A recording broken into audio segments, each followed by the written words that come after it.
Obrigado, Pastor Rod. É um prazer estar aqui com vocês e todos os nossos internautas. Sabe, eu vou dizer uma coisa a vocês. Não há nada mais importante do que buscar a Jesus Cristo na Palavra de Deus. Amém? E o nosso tema é 7 mitos mortais no cristianismo. E ao pensar a respeito desse conceito de 7 mitos mortais, a Palavra de Deus se refere a eles como enganos. Em Marcos, capítulo 13, Jesus discorre a respeito dos últimos dias, o que também é mostrado em Mateus 24 e Lucas 21. E a grande verdade é que é um sermão para nós, e é repetido 3 vezes. Esse é um número significativo, 3 vezes. E no capítulo 13 de Marcos, Jesus diz: "Não sejam enganados." Eu espero que vocês estejam anotando. Verso 5, verso 6 e verso 21. Não conseguiremos checar juntos todos os versos que apresentarei aqui. Mas a questão é que Jesus alerta aqueles que vivem nos últimos dias. Não sejam enganados. Muitos virão em meu nome. Enganarão a muitos. Sinais e maravilhas acontecerão para enganar até os eleitos, se possível. Engano, engano e engano. Vigiem, disse ele. Aliás, eu queria que vocês soubessem que eu precisei diminuir bastante o conteúdo desta mensagem. Seria a única maneira de encaixá-la neste link de transmissão para que pudéssemos transmitir a mensagem a todos. É por isso que eu digo, tomem nota. Não poderemos checar cada verso. E eu também queria dizer que estamos trabalhando agora mesmo em um livro, para que as pessoas possam ler todo esse conteúdo em um livro também. Eu queria adiantar isso para vocês. Será um livro gratuito, deadlymythsbook.com. Inscrevam-se na lista de e-mails para que vocês sejam notificados. Vale a pena, eu realmente recomendo. Mas 3 repetições. Você se lembra de outras ocasiões na Bíblia em que algo é repetido 3 vezes? Por exemplo, a santidade de Deus. Santo, santo, santo. É o Senhor Todo-Poderoso em Apocalipse 4, verso 8. Há também os 3 ais para os habitantes da terra, em Apocalipse, capítulo 8. E lembra-se de quantas vezes Jesus orou no Getsemane? Quantas vezes? 3 vezes, não é mesmo? Parece que há algo especial em uma mensagem quando é repetida 3 vezes na Bíblia. Mas há mais ocasiões. Vocês conseguem lembrar de mais alguma? O que dizer sobre Daniel orando 3 vezes ao dia? Era o costume dele. Pedro negou Cristo. Quantas vezes? 3 vezes, mas então, após ser restaurado, ele também diz amar a Jesus mais do que qualquer um, 3 vezes. Quantas mensagens angélicas há em Apocalipse, capítulo 14? 3 mensagens angélicas que vão a todo mundo. Elas antecedem a segunda vinda de Cristo. E quando Pedro tem um sonho, quando o lençol desce do céu, quantas vezes isso se repetiu? Por 3 vezes. Então, quando Deus fala 3 vezes, não seja enganado. Quando Marcos capítulo 13 diz 3 vezes isso, deveríamos prestar atenção. Esse alerta é feito 3 vezes, não seja enganado. Estaremos juntos por 10 episódios, compreendendo e dissecando a verdade do erro, já que a principal missão de Satanás, de acordo com Apocalipse 12, é enganar. Está lá em Apocalipse 12. Ele enganará o mundo todo. Lá é dito que o mundo inteiro cairá nos enganos do inimigo. E eu diria que o principal alvo dele são os cristãos. Afinal de contas, o mundo todo já está em suas garras. Já está enfeitiçado por ele. O principal foco dele é enganar o mundo cristão.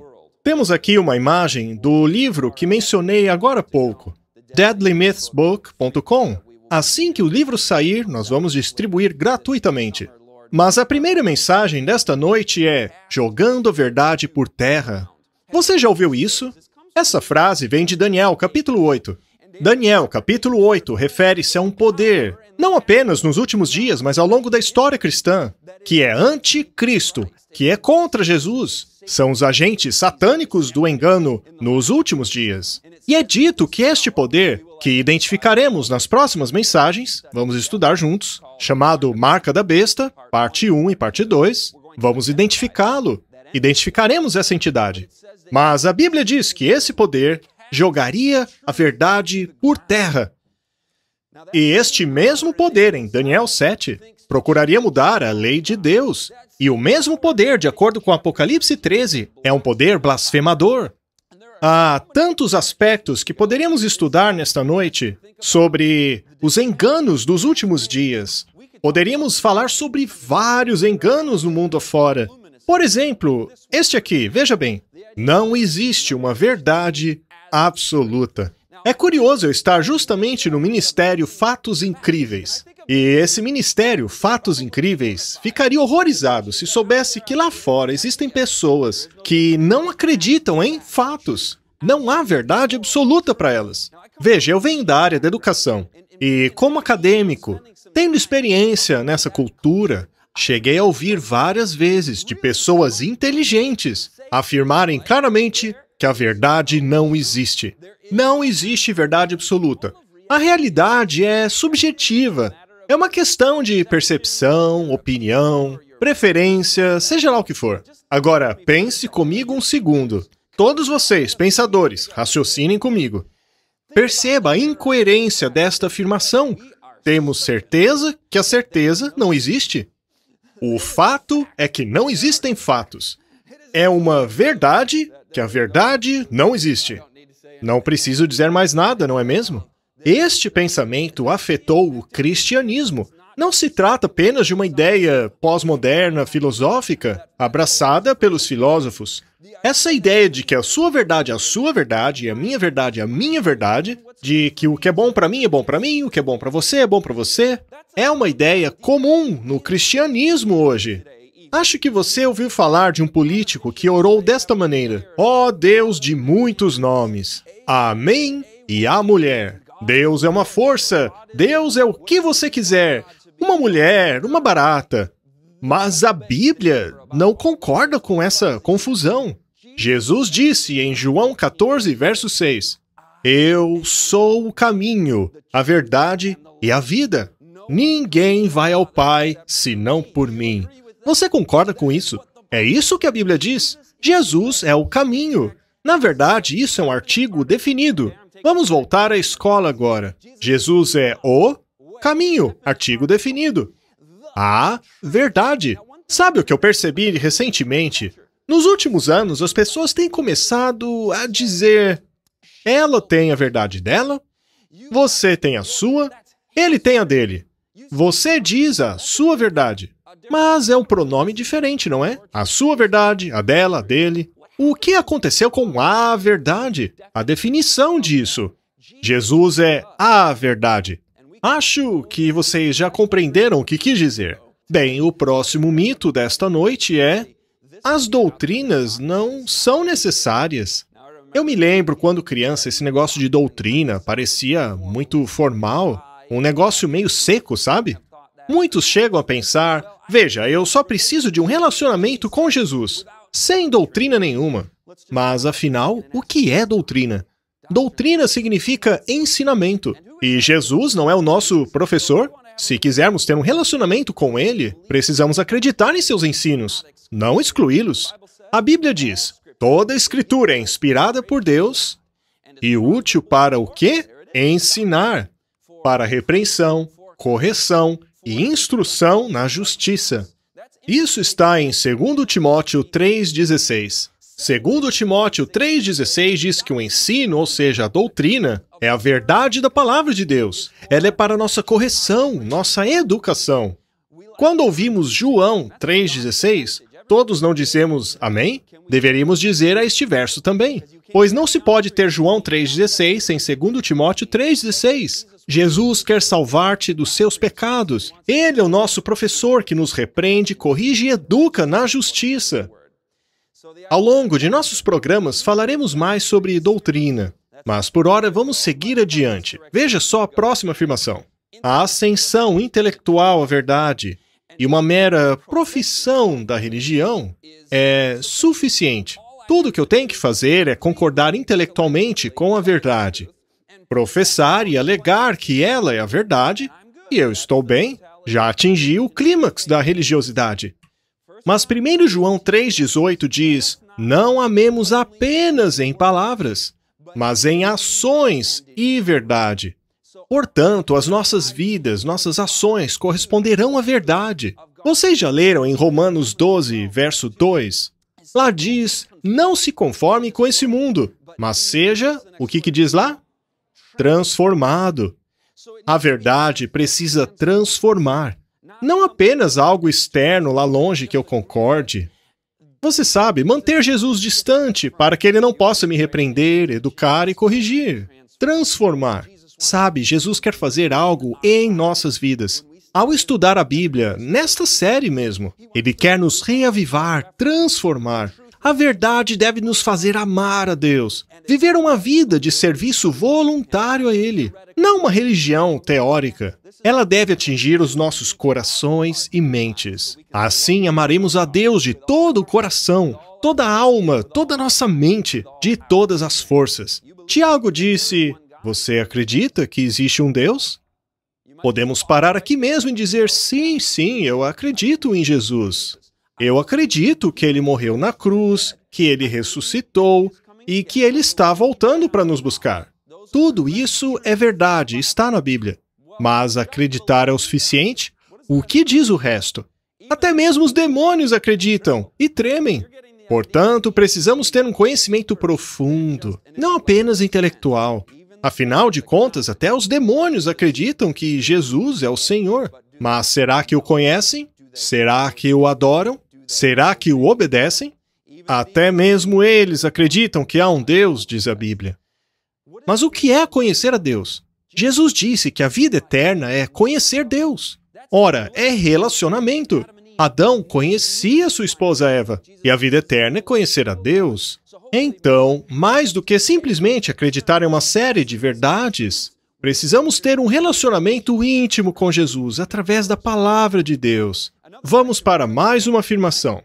É impossível compreender as profecias de Daniel e Apocalipse. Você sabe o sentido da palavra Apocalipse? Apocalipse significa revelar.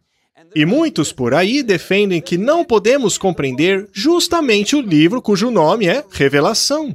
E que ironia que este livro é descrito na Bíblia como a revelação de Jesus Cristo. Em Mateus 24 é dito que precisamos entender Daniel. Quando virem a abominação da desolação, mencionada no livro de Daniel, o que diz lá? Aquele que lê, o quê? Entenda. Ora, não é Jesus que diz que devemos entender Daniel? É claro que sim. Não apenas podemos entender, mas devemos entender. Veja o que diz Apocalipse 1, verso 3.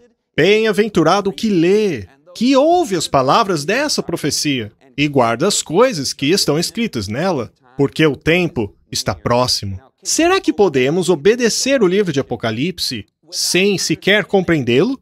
É claro que não, precisamos ouvir e entender, compreender a palavra de Deus. Daniel e Apocalipse podem sim ser compreendidos. Muito bem, estes são alguns mitos. Mas você pode dizer, Scott, espera um pouquinho. Você disse 7 mitos mortais e acabou de citar um monte deles. Você nem começou pelo número 1 ainda. Bem, é verdade, mas eu coloquei mesmo assim. Porque eles são coisas importantes. Mas vamos lá. O primeiro mito é... Sabe, eu me lembrei de um comentário. Ele foi feito por James Ward. Ele disse, você acredita que há somente um Deus? Muito bem. Até mesmo os demônios acreditam nisso. Agora, eu quero deixar bem claro, a crença do diabo em Deus é diferente da crença do cristão em Deus, ok? Lúcifer, o anjo que caiu do céu, ele sabe que Deus está lá em cima. Muitos dizem, eu acredito em Deus. Você já ouviu isso antes. E essa ideia de apenas crer na existência de Deus não é suficiente para a salvação. Precisamos conhecer Jesus. Antes de começar, então, eu só queria deixar este ponto claro, para não haver confusão. Agora sim, vamos começar. Fizeram uma enquete há alguns anos atrás. Ela foi feita a cristãos e perguntaram a eles 6 coisas. Eram 6 perguntas. Eles queriam saber de cristãos que haviam feito um comprometimento pessoal com Jesus Cristo, se eles concordavam com estes 6 ensinos básicos do cristianismo. Deviam dizer se concordavam ou não. A primeira pergunta era se acreditavam em uma verdade absoluta. Número 2, você acredita que a Bíblia é confiável em todos os seus ensinamentos? Número 3, você acredita que Satanás é real e não apenas simbólico? Número 4, você acredita que a pessoa não pode chegar no céu apenas por suas obras? Número 5, Jesus viveu uma vida sem pecado nessa terra? Número 6, você acredita que Deus é onisciente, todo-poderoso, criador do mundo e ainda governa o universo? Já estou vendo que todos vocês estão dizendo sim, claro, com certeza. São perguntas óbvias para um cristão. Então vocês acham que numa plateia, se fizessem essas perguntas a ela, todos levantariam a mão, não é mesmo? Ninguém discordaria. Será?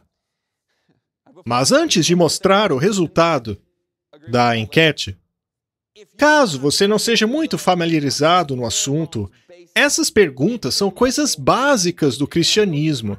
Se um cristão não acredita em somente um desses princípios, ele não é cristão, ele é alguma outra coisa. Há um problema em seu cristianismo.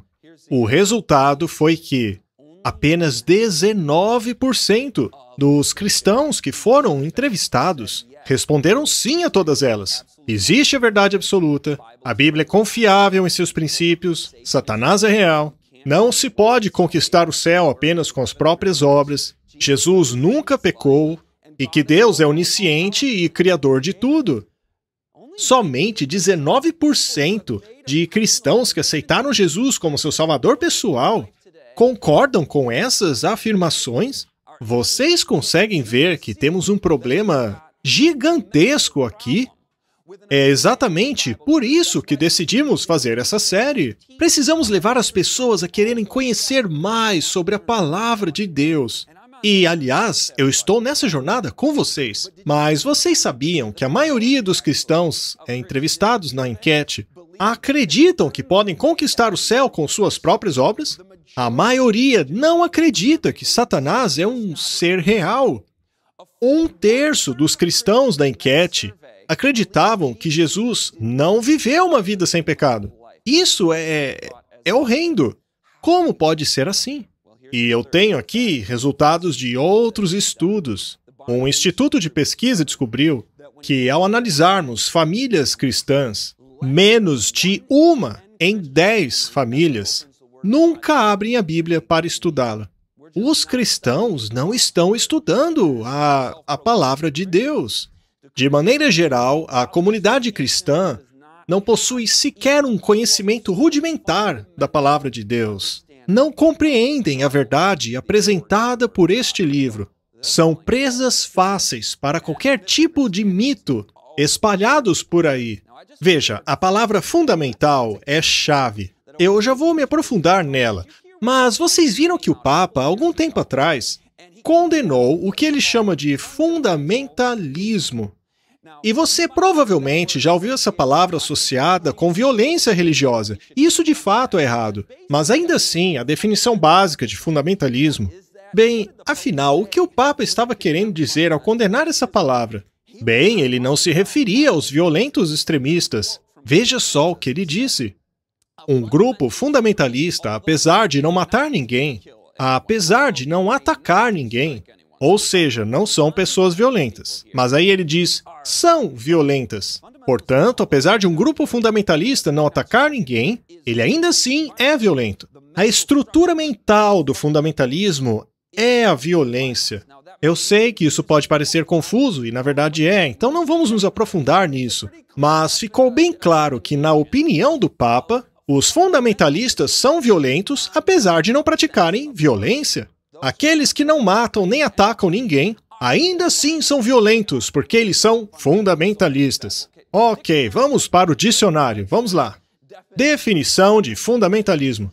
É um movimento protestante do século XX, que enfatizava a interpretação literal da Bíblia como fundamental para a vida e o ensino do cristão. Ora, mas isso daí não é a definição do cristianismo?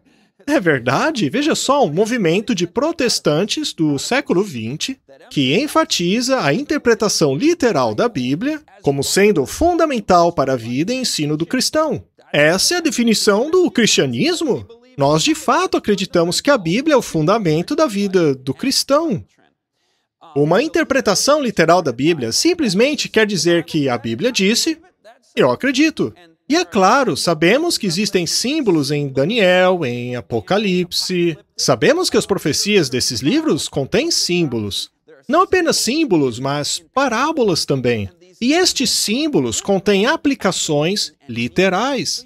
Então, sim, nós tomamos a Bíblia como nossa autoridade. Nós cremos na Bíblia como a absoluta autoridade em nossas vidas. A definição do cristianismo fundamental, que crê na Bíblia, foi então condenada pelo líder religioso mais famoso da fé cristã. Mas eu ouso dizer que a fé dele não é cristã. Vamos falar disso depois. Eu quero deixar algo claro desde o início. Este programa não é do tipo no qual vamos à Bíblia com as nossas ideias pré-concebidas. A intenção não é colocar o que eu quero como norma para a minha vida. Não, é o inverso disso. Queremos colocar Deus em sua posição autoritativa. É a palavra dele que vai nos dizer no que devemos acreditar e em como viver nossas vidas. Procuramos fazer o melhor como seres humanos caídos. Dizemos, Senhor, eu me humilho diante de Ti. Abra minha mente para ser modelada pela Tua palavra. Mas alguns de vocês podem dizer, Scott, será que a Bíblia é realmente confiável? Eu sei que para ser cristão preciso acreditar na Bíblia. Sabe, eu ainda tenho algumas dúvidas, eu não sei se posso confiar mesmo neste livro. Então apertem os cintos, porque vou mostrar para vocês profecias fantásticas do livro de Daniel. Elas lhe darão a confiança que você precisa na palavra de Deus. Mas agora eu quero colocar na tela o mito número 1, sobre o qual falaremos. Logo, logo, tocaremos no assunto da credibilidade bíblica. Mito número 1. O cristianismo não exige que você leve a Bíblia tão a sério assim. Uma abordagem fundamentalista da Bíblia não é necessária. Uma abordagem fundamentalista da Bíblia não é necessária. Vamos agora fazer perguntas básicas à palavra de Deus. Como chegamos aqui? Quem sou eu? Quem é Deus? Isso nos remete à criação. Vamos pensar na criação por um momento, de um ponto de vista fundamental. Vejamos o que a Bíblia nos diz sobre a criação. Lá é dito que foi através da palavra de Deus que o mundo foi criado. Não só o mundo, mas tudo que existe pela boca de Deus. Ele falou e foi criado. Ele deu a ordem e então surgiu. E Gênesis 1 diz que houve tarde e manhã o primeiro dia, tarde e manhã o segundo dia. Um período de 24 horas. Então, se a Bíblia diz assim, eu acredito. Mas os cristãos de hoje em dia preferem seguir a evolução teísta, na qual Deus conduziu a evolução do homem a partir de seres inferiores, porque a ciência... Bem, vamos falar um pouco sobre este assunto. Quando avaliamos as evidências, sejam inspiradas, naturais, geológicas, ao avaliarmos essas evidências e as analisarmos por nós mesmos, se chegarmos a uma conclusão contrária dos cientistas, somos acusados de anti-ciência. Mas espera aí. Discordar desses ungidos da ciência, do mundo acadêmico, que se julgam as autoridades naquilo que aconteceu na origem do homem, seria submeter a consciência. Nós, porém, queremos ser pensadores independentes. Nós estudamos as evidências considerando a palavra de Deus. Isso também é busca pela ciência? Se aceitarmos a evolução teísta porque somos intimidados pela pressão dos outros, então a semana da criação já era. Não existe jardim do Éden. De acordo com a evolução teísta, a semana literal da criação nunca existiu. Teríamos, do contrário, milhões de eras de evolução. E através de milhões de anos teríamos evoluído para seres humanos. Nunca teria havido um casal sem pecado.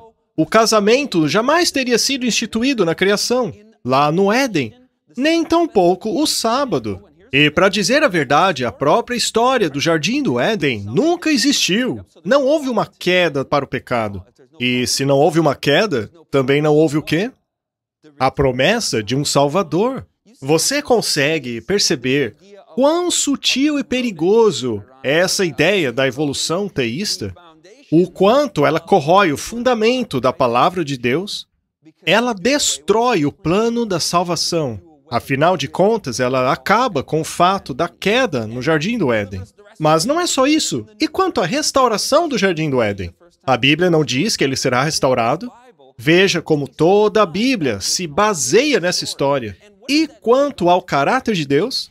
Se é verdade que Deus conduziu o processo evolutivo por milhões de anos, no qual os animais se matavam, se dilaceravam, apenas o mais forte sobrevivia, seleção natural, não é o que Darwin dizia? Bem, será que um Deus de amor conduziria este processo?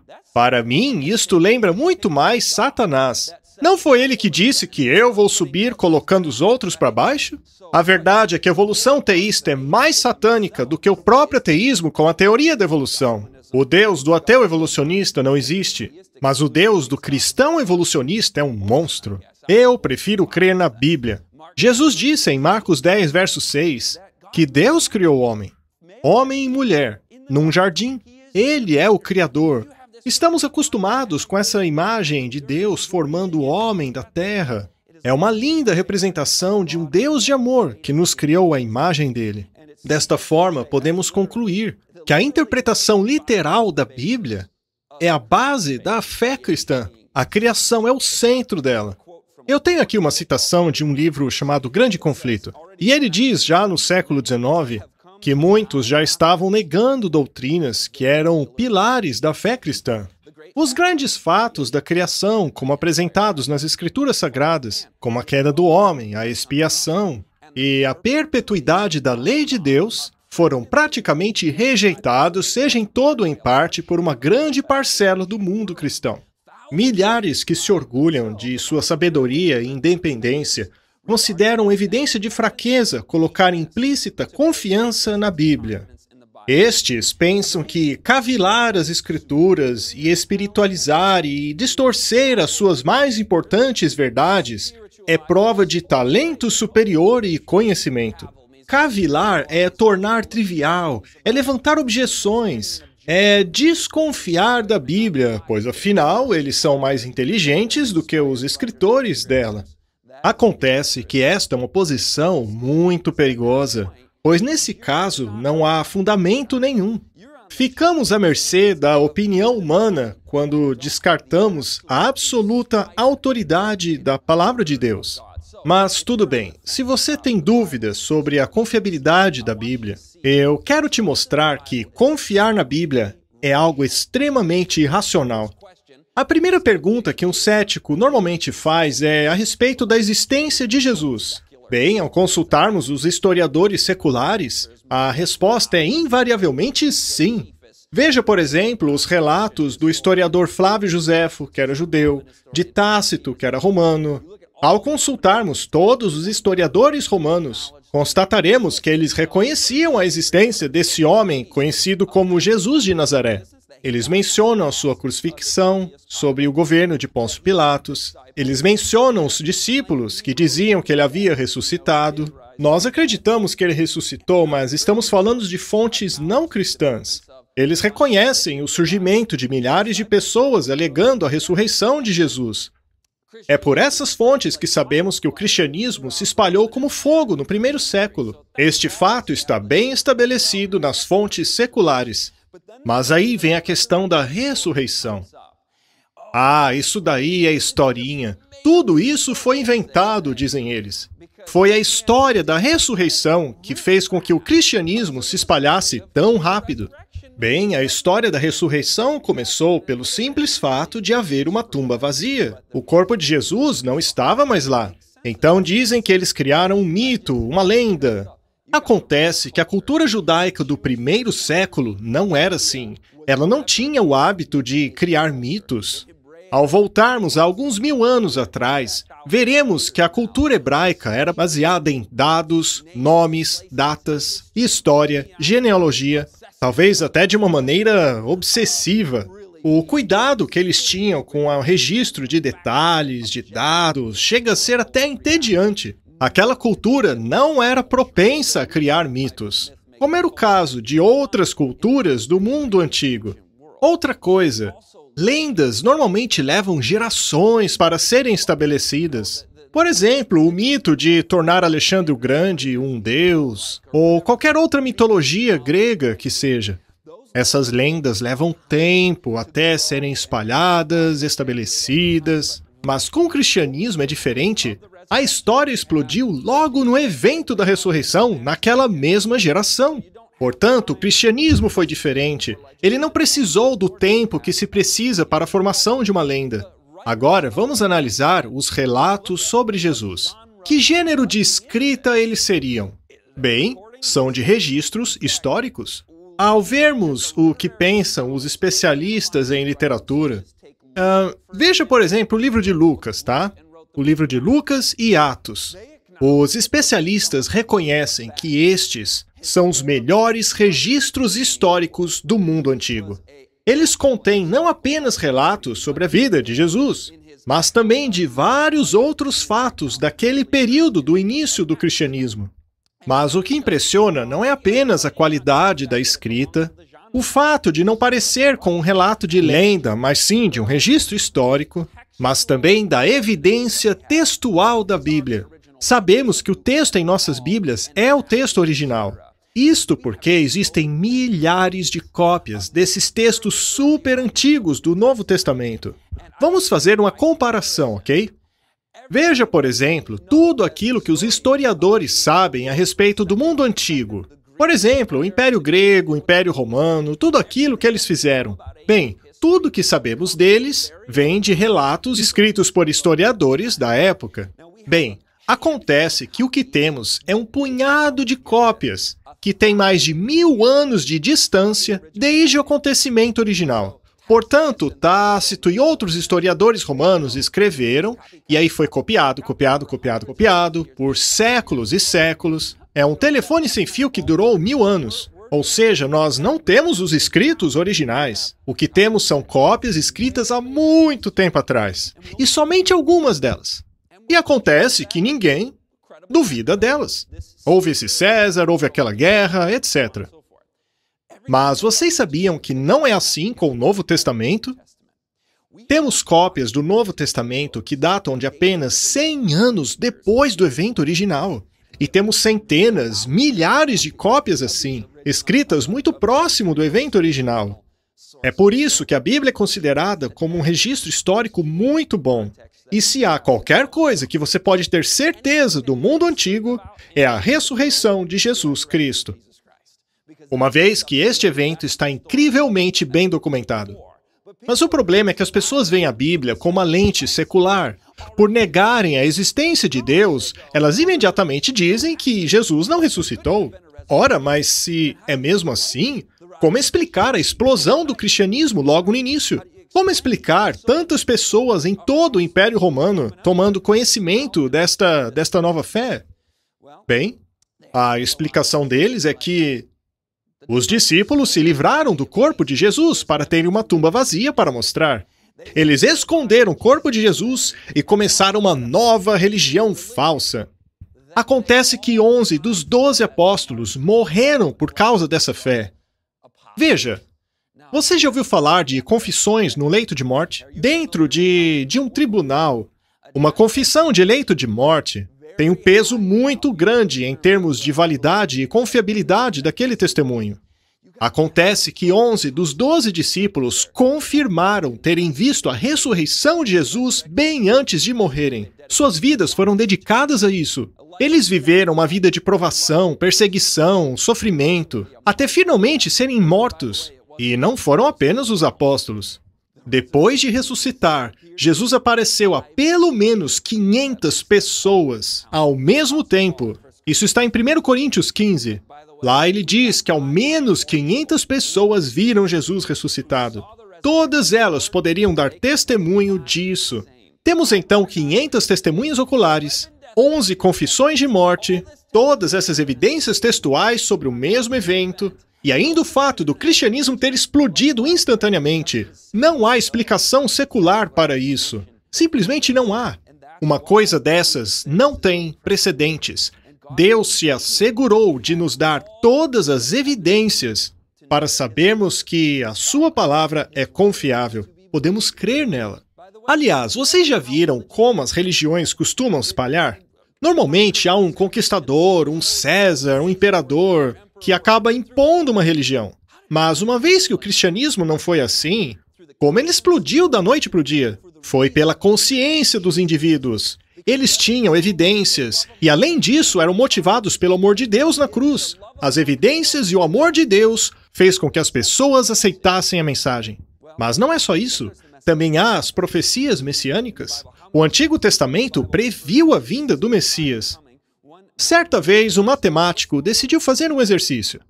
Quais seriam as chances de uma pessoa se encaixar em apenas 8 profecias messiânicas? O nome desse matemático é Peter Stone. Qualquer um pode ter acesso ao seu trabalho. E veja que ele foi bastante conservador em seu cálculo, em sua estimativa. Vamos pegar apenas 8 das dezenas de profecias messiânicas. Qual é a chance de uma pessoa se encaixar nelas? E eu poderia dizer a vocês, é uma chance em tantas e tantas e tantas. Mas eu vou dizer a vocês apenas a analogia, pois assim é mais fácil de compreender. Bom, imagine que você pega uma moeda e você cobre toda a área do Texas com essas moedas, aqui, ali e ali. Cobrir todo o estado. E, aliás, o Texas é enorme. Vocês sabem disso, não? Bem, você cobriu todo o Texas com moedas. E agora você marque uma delas com um X. E eu esqueci. A altura da camada de moedas deve chegar ao joelho. Todo o Texas coberto por moedas até a altura do nosso joelho. Uma moedinha no meio de todas essas. É a chance de alguém se encaixar nas profecias por acaso. Portanto, queridos, nós, como pensadores, podemos amar a Deus de todo o coração. Devemos amar a Deus de todo o coração, alma, mente e força. Vá à palavra de Deus e diga, Senhor, eu quero que o Senhor fale comigo. Este livro é real? Olha, eu vou dizer uma coisa. Nós não cremos nisso apenas racionalmente, mas ao vermos as profecias messiânicas apontarem para um Salvador que morreu numa cruz por causa de nossos pecados, que Deus não quer apenas provar que Ele existe para você e satisfazer o seu anseio por evidências, que, aliás, são tantas que não se pode negar. Isso não é suficiente para Ele. Ele quer que você o ame. Ele quer mostrar o amor dele por você. Quer que vivamos por Jesus, porque Ele nos amou primeiro. Ele provou isso na cruz. Agora vá a Daniel 9. Abra sua Bíblia em Daniel 9. Vou provar o que estou dizendo na sua própria Bíblia. Enquanto você a abre, vou dizer o que você vai achar lá e você vai dizer, não. Como a Bíblia conseguiu prever isso? O livro de Daniel vai mostrar a você não apenas uma profecia dizendo que ele iria morrer entre criminosos, que ele iria nascer em Belém, que entraria em Jerusalém montado no jumentinho. Não, o que eu vou mostrar para você é o ano em que o Messias chegaria. Lembre-se que Daniel foi escrito centenas de anos antes de Jesus nascer. Ele diz exatamente o ano em que o Messias viria e o ano em que o Messias morreria. Isso é impossível, você vai dizer. Olha, essa daqui é a minha profecia preferida. Ela é tão precisa, tão no ponto. Aliás, no capítulo 2 do livro de Daniel, foi capaz de prever os impérios que viriam depois do Império Babilônico. Segundo a Bíblia, Daniel era um profeta de Deus, mas também era um prisioneiro em Babilônia. Ele servia na corte real e avisa o rei que ele seria sucedido por um reino inferior ao dele. E depois desse viria um outro, e então um outro. Bem, você pode dizer, isso não é impressionante, porque é normal impérios seguirem outros. E então ele diz que o quarto império não seria conquistado, mas dividido. E vale salientar que Daniel estava se referindo a séculos no futuro dele. Após o quarto império, eles tentariam reunificá-lo, mas não conseguiriam. Procurariam reunificá-lo através de casamentos, mas não daria certo. Como Daniel previu essas coisas? Nós vamos ver em outro episódio. Os especialistas, então, estudaram o livro de Daniel, viram Daniel 9, Daniel 2 e disseram, isso é impossível. Não é possível prever com tanta antecedência a sucessão de impérios, tampouco a data que Jesus viria. É impossível. E como eles não acreditavam no sobrenatural, não acreditavam na inspiração, Só puderam concluir que o livro de Daniel foi escrito séculos depois de tudo isso. É um livro falso. Seu escritor deve ser um impostor fingindo ser Daniel antes da vinda de Jesus. Sabe o que aconteceu? Em 1947 encontraram os manuscritos do Mar Morto. Entre eles havia cópias do livro de Daniel mais de 200 anos do nascimento de Jesus. É por isso, meus amigos, que cada descoberta arqueológica nunca desmente a Bíblia, mas a confirma. Isto já aconteceu várias e várias vezes. Sérias pesquisas arqueológicas têm sido feitas em Israel há mais de 150 anos e muitas conexões já foram feitas às culturas antigas mencionadas aqui na Bíblia. A palavra de Deus acaba sempre sendo confirmada. Por exemplo, os acadêmicos sempre diziam: os hititas nunca existiram. E aí achavam os hititas na arqueologia. O rei Davi nunca existiu, vocês acreditam em historinhas. Até finalmente encontrarem evidências do rei Davi, e assim por diante. Sabe, ao ponto que chegamos, após tantas confirmações, não acreditar na Bíblia acaba exigindo mais fé do que acreditar nela. Mas muito bem, vamos lá, vamos ler o verso 24. E eu já sei o que você está pensando. Scott, você vai fazer Daniel 9 em 9 minutos? Sim, é isso mesmo. Deus me ajude. É a primeira vez que vou fazer isso. Mas vamos lá, queridos. O anjo disse a Daniel: 70 semanas estão determinadas sobre o teu povo e sobre a cidade santa. Quem é o povo de Daniel e qual é a cidade santa? É Jerusalém e os judeus, que estavam cativos lá na Babilônia. O anjo disse: 70 semanas estão determinadas sobre o teu povo e a tua cidade para cessar a transgressão, dar fim aos pecados, expiar a iniquidade, trazer a justiça eterna, selar a visão e a profecia e ungir o Altíssimo. Então, eles tinham um período de 70 semanas para se arrepender, para experimentar o plano de Deus sobre eles novamente. Lembre-se, estavam cativos por causa de rebelião. Ali no verso 25 é dito que eles voltariam à terra natal, para então reconstruir a cidade, retomar o sistema de adoração. Mas você pode se perguntar, 70 semanas não é pouco tempo? Nós já vamos falar sobre isso. Vamos continuar. Saiba e entenda, desde a saída da ordem para restaurar e para edificar Jerusalém, perceba que há um ponto de partida aí, a partir do momento da ordem para reedificar Jerusalém, até que o Messias, veja, uma profecia que diz quando ele viria. Portanto, desde o decreto até a vinda do Messias haverá 7 semanas e 62 semanas. Ficou claro para vocês? Não é tão difícil assim, né? Então são 7 semanas e 62 semanas. Então 7 mais 62, 69. Então, segundo o anjo, a partir daquele decreto, o Messias viria em 69 semanas. Mas calma aí, isso é um pouco mais de 16 meses. Toda aquela reconstrução de Jerusalém, do sistema de adoração, em 16 meses? Bem, o Messias não veio 16 meses depois do decreto. Mas o que são essas 69 semanas? Vejam, há 2 textos na Bíblia que nos ajudam a compreender essa questão. Lá no livro de Ezequiel é dito: e determinei um dia para cada ano. Ou seja, na profecia bíblica, cada dia simboliza o quê?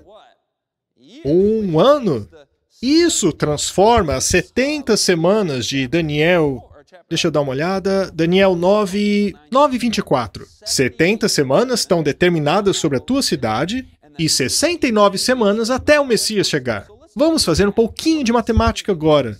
Sabemos que uma semana tem 7 dias. Logo, 70 semanas tem 490 dias, que, na verdade, são anos.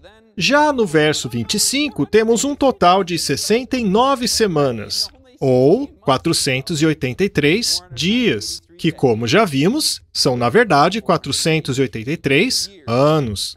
Vamos voltar ao verso 25? Vamos ler de novo. Sabe e entenda, desde a saída da ordem para restaurar e para edificar Jerusalém até o Messias, o príncipe, está falando de Jesus aqui, haverá 7 semanas. Muito bem. Será que podemos identificar na história a data deste decreto que deu permissão aos judeus para voltarem para Jerusalém e reconstruí-la? Sim, podemos. Quem decretou isso foram os persas, em 457 a.C. De acordo com Esdras 7:13, o decreto para restaurar e reconstruir Jerusalém foi emitido em 457 a.C. O capítulo 7 de Esdras nos revela que o rei persa permitiu aos judeus voltarem. Veja, esta data pode ser confirmada fora da Bíblia. Os persas eram bastante meticulosos em registrarem essas coisas também. Portanto, não é difícil, de maneira alguma, identificar na história a data deste decreto. Portanto, vamos avançar, vamos continuar com a profecia. Veja só, ali temos 483 anos a partir de 457 a.C.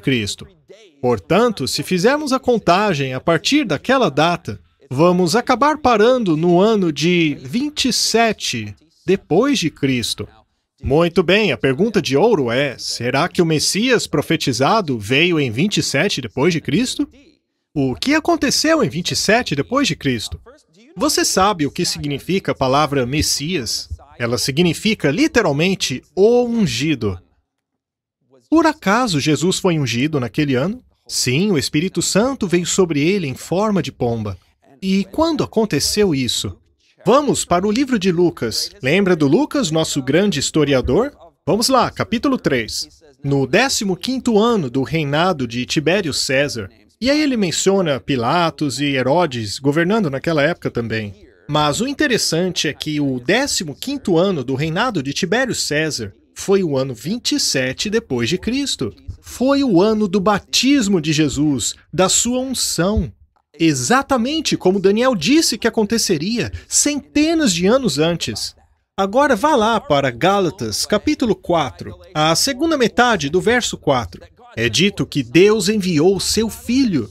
Gente, o Filho de Deus deixou o seu trono lá no céu, veio para essa terra como ser humano, viveu uma vida de perseguição muito difícil, foi tentado de todas as maneiras, assim como nós, e ainda assim não pecou. A vida dele foi difícil, mas não é só isso. Ele morreu por nós na cruz. É impressionante o que Deus fez por nós. Vamos ver a primeira metade do verso agora? Veja que é dito que Jesus viria na plenitude dos tempos. Foi por isso que Jesus disse: a hora chegou. O reino de Deus está às portas. Não foi apenas a cidade de seu nascimento que foi prevista, assim como tantas outras coisas, mas o tempo exato de sua vinda. Do que mais precisamos? Aliás, o resto do verso é importante para nós. O tempo chegou e o reino de Deus está próximo. Arrependei-vos e crede no Evangelho. Isso exige algo de nós, não é apenas para satisfazer o nosso intelecto ou para nos dar certeza que estamos na religião certa, pois a religião certa exige que nos arrependamos, que creiamos no Evangelho. E o que é o Evangelho? É parte da profecia. Vamos lá de novo. Já passamos 483 anos dentro da profecia dos 490 anos. Chegamos a 27 depois de Cristo, quando Jesus foi batizado, no outono. Agora leiamos o verso 26. E depois das 62 semanas será cortado o Messias. Isto significa a morte do Messias, e que aquela geração seria cortada do povo de Deus. Jesus sofreu a pena de morte pelo pecador, mas não por culpa dele, porque Jesus não pecou. Você entendeu? Jesus foi cortado, mas não por culpa dele. Esta é a mensagem do Evangelho. Agora o verso 27. E ele firmará aliança com muitos por uma semana, e na metade da semana fará cessar o sacrifício e a oblação. Portanto, a partir do ano 27, contamos mais 7 anos, ou seja, o ano 34, só que no meio desses 7 anos, ele faria cessar o sacrifício e a oferta. Será que algo aconteceu no meio daqueles 7 anos após o seu batismo? Algo que teria cessado o sacrifício e a oferta? Algo que faria o sacrifício de cordeiros irrelevante? Sim, pois o verdadeiro Cordeiro de Deus foi sacrificado. Por isso o véu do santuário foi rasgado de cima para baixo. Pense sobre isso. Jesus veio morrer por nós. Por causa de mim e você. Ele foi cortado, mas não por culpa dele. Ele foi cortado por minha culpa. A maior razão para crermos na palavra de Deus não é apenas porque ela faz total sentido, mas porque não há nenhum outro livro, nenhuma outra religião, nenhuma fé, nenhuma filosofia na face da terra que revela um Deus de amor. Jesus Cristo veio aqui para morrer pelo seu pecado. Você realmente conhece o Evangelho? Nós vimos as profecias, nós vimos como são importantes para o estabelecimento da palavra de Deus. Ela tem autoridade e ela exige o nosso arrependimento, pois todos nós nos desviamos. O salário do pecado é a morte, mas o dom gratuito de Deus é a vida eterna, pois o Senhor tomou sobre si a iniquidade de todos. Aceite Jesus Cristo enquanto fazemos esta oração. Senhor Jesus, nós te amamos. Tu és o nosso Salvador, a tua palavra foi confirmada. Te entregamos a nossa vida agora mesmo. Obrigado pelo teu amor, Senhor. Obrigado pela tua graça, pelo teu precioso sacrifício. Colocamos as nossas vidas em tuas mãos. Em nome de Jesus. Amém.